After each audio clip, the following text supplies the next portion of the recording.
Hai teman-teman semua, aku Caca Cayang, Miss Caca If You're Nasty.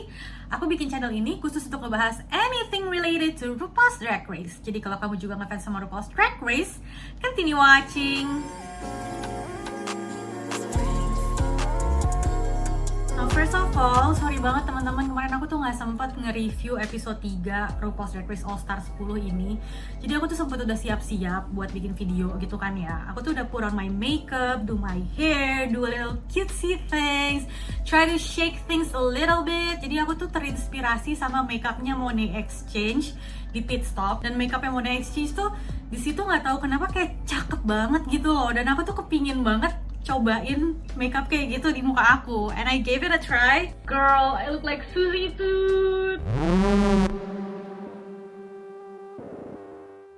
Aku tahu sebenarnya makeup yang style kayak gini tuh lebih konvensional, lebih sering dipakai sama drag queen pada umumnya. But my virtual drag mother is Trixie Mattel. I have nothing to do with being pretty and looking like a beautiful biological woman. Pertama kali aku put on drag itu aku put on Trixie drag, dan that's how I learned to do drag face. Aku belum pernah coba buat ganti makeup drag aku, dan ini percobaan kedua aku, hopefully not too harsh. Nah, quick recap untuk episode 3 kemarin. Jadi 3 peserta yang akan maju ke semifinal adalah Irene, Bosco, dan Aja. Congrats queens! Very well deserved, terutama buat Irene. Dari yang pertama kali itu dia jadi pork chop di seasonnya dia, sekarang dia jadi queen yang performance-nya paling bagus di dalam kelompoknya. Jadi poin dia tuh paling tinggi guys. Itu storyline yang tidak disangka-sangka, dari pork chop bisa ternyata keren banget. Dan kalau dari segi drama, menurut aku di kelompok orange kemarin itu ya cukup oke lah. Nggak terlalu yang dar der dor mengagetkan, wow, enggak. Cuman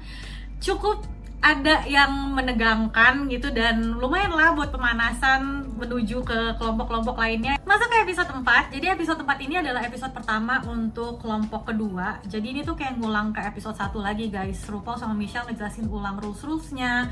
Terus kita juga dikenalin sama a new set of queens yang akan bertanding di kelompok ini. Terus Michelle di sini tuh pakai pussycat wig sama mustache yang sebelumnya dia pakai sama RuPaul. Why is she kinda giving though? Like,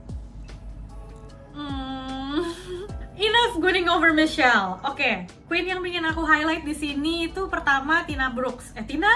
Siapa Tina Brooks? Tina Burner di sini nggak pakai merah sama kuning lagi guys. Dia sudah melepaskan warna ikoniknya dia.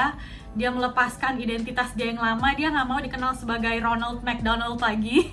Dan kalau aku lihat di episode ini dan selama press tour untuk All Star 10 ini, kayaknya stylenya Tina tuh sekarang kayak ala-ala kayak ala Meryl Streep di Devil Wears Prada, kayak senior professional woman. Kayak kalau di sini tuh kalau anak-anak korporat tuh manggilnya si ibu, yang kayak kalau lagi jalan tiba-tiba papasan tuh pasti langsung ibu. Terus kalau misalnya lagi di ruangan tiba-tiba dia masuk langsung pura-pura kerja. Next queen yang ingin aku highlight, Kerri Colby. Oh my god, cakep banget, and I expect nothing less from her. Terus di sini tuh dia pakai wig. Wignya tuh panjang banget sampai sebetis, dan itu kelihatan human hair. Mahal banget gak sih guys wig dari ujung kepala sampai betis, dan itu warnanya pirang, itu pasti mahal banget. Stands across the board for Miss Kerri Colby. Next, Lydia B. Collins. Lydia B. Collins itu di sini pakai kostum yang kayaknya aku udah sempet lihat. Jadi di YouTube itu ada mini seri yang judulnya Watch Your Packing. Dan di season 17 kemarin, kayaknya waktu Lydia tereliminasi dan masuk di acara Watch Your Packing itu, baju ini tuh kayaknya sempet dipajang deh. Mungkin baju ini sebenarnya mau dipakai di season 17, tapi karena belum sempet dipakai, akhirnya dia pakai untuk entrance All Star 10 ini. Bajunya cukup unik sih, karena kita tahu baju-bajunya Lydia itu memang selalu unik ya. Tapi di sini yang paling unik menurut aku itu tasnya. Tasnya itu kayak bentuk kepala. Dan beberapa minggu lalu tuh aku sempat nonton di Roscoe's Viewing Party. Jadi sebenarnya Lydia itu di sini ngegantiin Medimorphosis guys. Tadinya tuh harusnya Medimorphosis ikutan di All Star 10 ini, tapi dia tuh nggak lulus di salah satu stage sebelum syuting gitu loh, kayak stage nggak tahu psych evaluation atau background check or something gitu, kita juga nggak tahu karena nggak dispesify juga di situ. Tapi production timeline-nya tuh udah mepet banget gitu loh, kayak mereka tuh udah harus segera syuting. Nah, karena waktunya udah terbatas dan mereka nggak mungkin nyari queen lain untuk penggantinya Maddie, akhirnya mereka tuh pakai queen yang dari season 17, karena mereka kan baru banget syuting season 17 ya, dan sebelum syuting season 17 tempat background check, psych evaluation apa segala tuh untuk semua peserta season 17. Jadi kayak nggak perlu ngecek ulang gitu loh. Terus si Lydianya juga langsung cus, ayo lanjut. Makanya jadi masuk deh tuh Lydia di sini. Persiapan cuma 5 hari, mantep banget gak tuh guys? Dan menurut aku ini bisa jadi advantage sih buat Lydia. Mungkin dia nggak bawa pengalaman baru, mungkin dia nggak bawa update-update yang mengagetkan, yang bikin kita kayak wow dia udah glow up banget ya. Tapi dia tuh udah langsung in competition mindset guys. Jadi dia tuh nggak perlu kayak get in the zone dulu, nggak perlu adaptasi sama lingkungannya. Dia bisa langsung lari aja. Yang lain mungkin masih sambil jalan pelan-pelan, dia langsung lari. Terakhir Georges, aku suka sih sama kostum yang dipakai Georges di sini karena sebenarnya Georges itu kan body frame-nya kecil banget ya, tapi di sini dia tuh kelihatan proporsional banget. Terus dia gitu di belakang badannya itu kayak ada fascinator yang warnanya terang dan itu contrasting sama background stage-nya yang warnanya hitam-hitam gelap. Pokoknya dia jadi kayak proporsional lah gitu, nggak kelihatan kayak kecil mini banget, padahal kan aslinya orangnya tuh kecil mini, gemes-gemes gitu kan Georges. Lanjut, setelah dari runway mereka masuk ke workroom, ngobrol-ngobrol, hahaha, kenalan. Aku tuh sempat dengar kabar kayaknya ini tuh dari live-nya Nicole Paige Brooks ya. Jadi sebelum mereka semua itu ketemu, production tuh kasih mereka video kompilasinya Lydia di season 17 karena season 10 All Star ini tuh syutingnya sebelum season 17 tayang. Jadi mereka tuh bener-bener gak ada yang kenal sama Lydia. Dan pas masuk di workroom ini mereka semua baru kenalan tuh sama Lydia. Terus Nicole Paige Brooks bilang ke Lydia, I started drag in 1995. Aku lahir tahun 95. Jadi waktu aku lahir Nicole Paige Brooks itu udah mulai drag. She could be my mother. Terus on the other side of the room ada mistress yang mulai stirring up the pot. Bener-bener baru masuk workroom guys, udah langsung mulai itu percikan-percikan drama.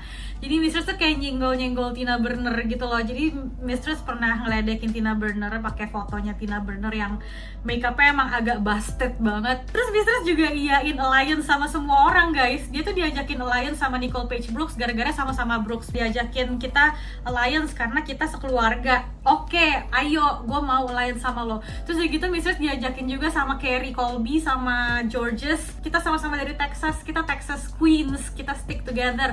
Ayo, semua diiyain guys sama mistress. Padahal nanti akhir-akhirnya dia pasti akan semau-mau dia sendiri. Emang chaos banget ini orang. Masuk ke challenge-nya, minggu ini challenge-nya itu design challenge. Masing-masing queens dikasih 8 materi dan look yang mereka bikin itu harus menyertakan semua materi yang dikasih. Gak boleh ada yang gak dipakai. Dan aku tuh cukup amazed loh sama grup ini karena biasanya tuh pasti selalu ada aja queens yang kayak aduh gue nggak bisa jahit, gue nggak bisa bikin pattern, harus apa ini, terus akhir-akhirnya pakai glue gun di mana-mana.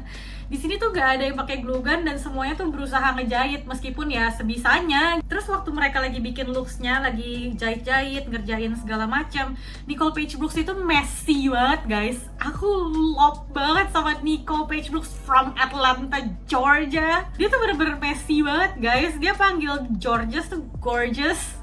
Terus kayak manggil mistress Isabella, padahal namanya Isabel. So we're push her down some stairs or something. Auntie, you got a problem with Georges? Literal pas diantak juga mereka kan kayak ngobrol-ngobrol gitu kan, kayak ngomongin menurut lo siapa yang looknya paling kacrut minggu ini. Semuanya bilang Nicole, tapi Nicole kayak gue punya kaca, lo nggak perlu bilang looks gue jelek, gue udah tahu. Nobody's on my level.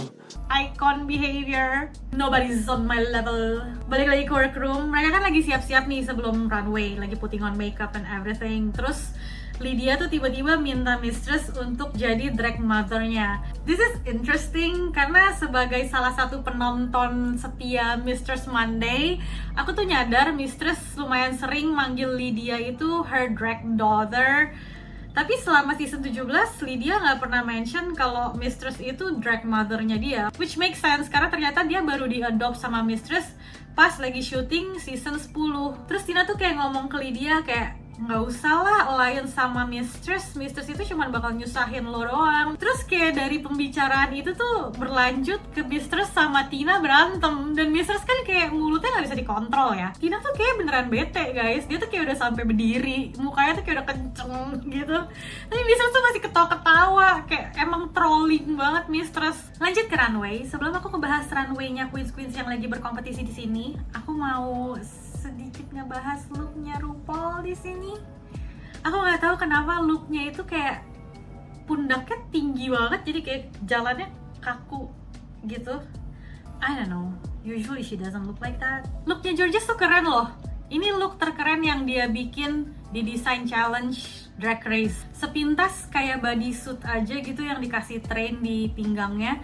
Tapi enggak guys, jadi itu kayak banyak cutaways-nya gitu, jadi patternnya nyampur-nyampur. Karena kan kain yang dikasih kan banyak ya, dan mereka harus pakai semua bahan yang dikasih. Makeupnya juga bagus banget loh. Padahal Georges itu kan baru banget kita lihat di All Star 9 ya tahun lalu. Dan hanya dalam waktu 1 tahun makeupnya udah berubah jadi lebih bagus lagi. Looknya Kerry Colby, sebenarnya looknya ini simple banget. Dia itu cuma pakai bra dan mini skirt. In theory harusnya ini kelihatan crafty, messy, bulky, but somehow Kerry Colby made it work. Dan kebayang kayak kostum ini tuh bisa dipakai sama Tyla buat perform gitu loh, karena Tyla kalau konser juga kadang kostumnya suka messy gitu kan. Dan menurut aku ini cara yang kreatif banget untuk pakai semua bahan yang dikasih. Jadi dia ngepang 3 jenis kain jadi 1 jenis kepangan yang dipakai di branya. Lanjut ke looknya Lydia B. Collins. Di sini dia nggak seberantakan biasanya. Di sini dia kayaknya belajar dari feedback yang dia dapat di season 17 ya. Sebenarnya aku agak sedih karena ini nggak seunik look-looknya dia biasanya, but dia menang minggu ini, so we're queen. Terus buat looknya Mistress, ini polished banget sih. Mistress tuh bikin korset dari materi yang dikasih. Padahal bikin korset itu complicated banget guys. Dengan waktu yang sangat terbatas dia bisa bikin korset dan kelihatan sepolished ini, itu keren banget sih.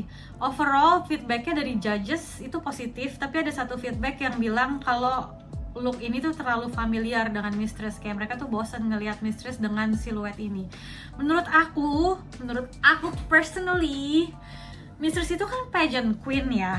Kalau dia bikin ballroom dress, wajar nggak sih? Itu kan memang stylenya dia. Mungkin yang jadi masalah di sini, dia itu dapat kain yang motifnya totol macan gitu kan.